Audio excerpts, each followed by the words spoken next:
what does it say about how we prioritize things, or how is it that we can prioritize certain things, and the fact that we're not prioritizing children and children's lives, what does that say about us? Well, let's be honest, this is a very much particularly now, it's a very much a me country that we live in, largely.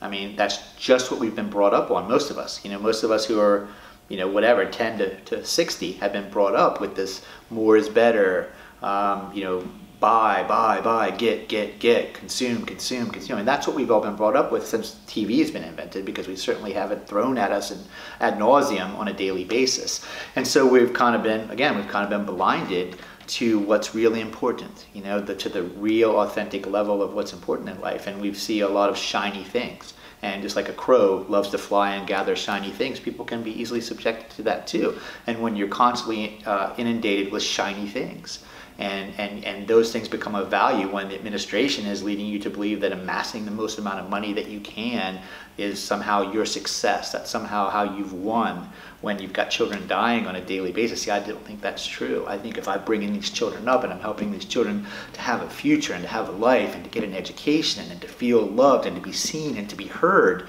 that's how you measure success. But it's not, I don't think it's anybody's fault at this point, because it's just what we've all been force-fed for so many years. I mean, and fortunately for me, I stopped watching TV 10 years ago. I haven't watched a lick of TV in 10 years. So I'm not getting that constant inundation in my living room of buy this, it's shiny, and then my focus or my needle goes there. I spend a lot of my time in the hospitals, in the chemotherapy clinics, and my focus goes there.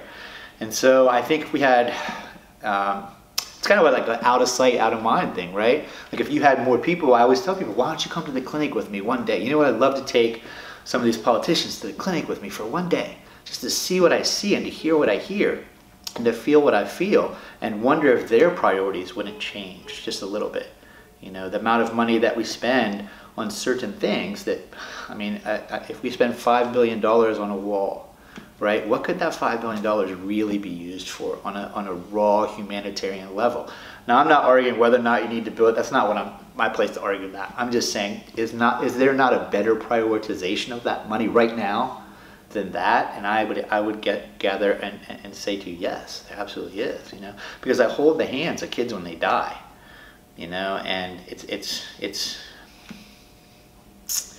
it puts things, for me, it puts things in perspective, and it prioritizes things for me in a very matter-of-fact way.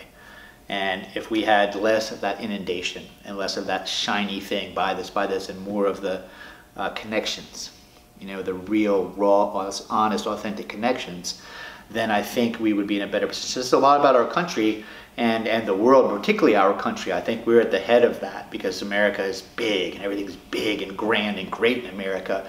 But is that really what life's about?